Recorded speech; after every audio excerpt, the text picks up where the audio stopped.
कोन्नीचिवा मेरी। आज की वीडियो में हम अपने चैप्टर नंबर 25 के वोकैबुलरी की बात करेंगे। तो सबसे पहले हमारी वोकैबुलरी है कंगाई मास। कंगाई मास का मतलब होता है टू थिंक, सोचने के लिए कंगाई मास।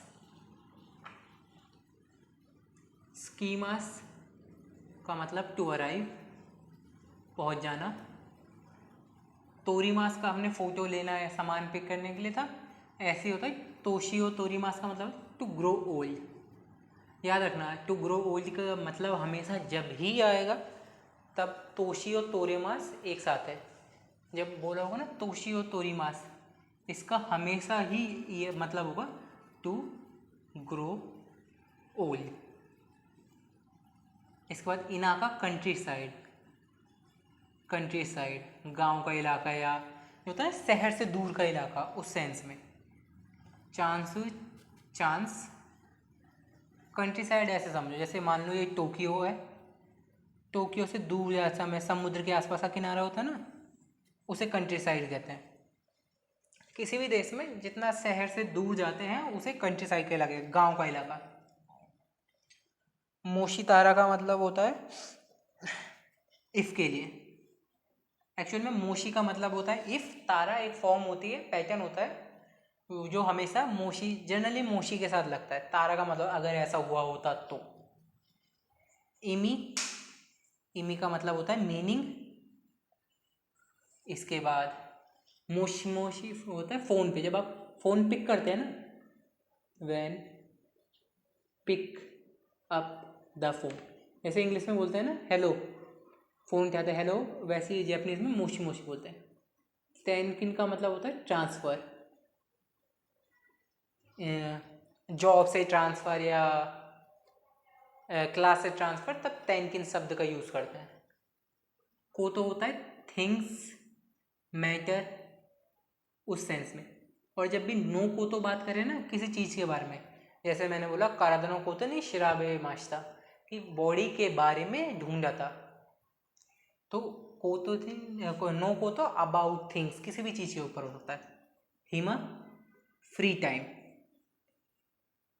फ्री टाइम के लिए। अब ये एक फ्रेज़ होता है जब भी आप कहीं से जाते हो ना, जैसे आप कहीं रुके हो कि मिले, उसके बाद अब आप जा रहे हो कि कंपनी में काम करा, फिर आप कंपनी छोड़ के जा रहे हो या शिफ्ट कर रहे हो कंपनी से।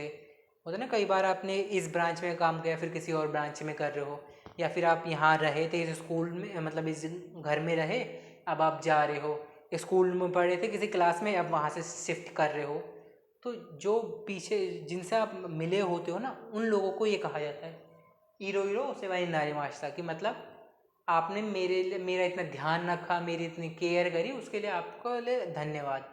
या फिर मेरा आपने मुझ जैसे इंसान का ध्यान रखा, मैंने बहुत परेशान किया होगा, जैसे हिंदी में भी कहते हैं ना, बहुत परेशान कर दिया यार मैंने आपको, या अब मेरी देखभाल के लिए शुक्रिया, उसी सेंस में मीनिंग आती है इसकी। तो ये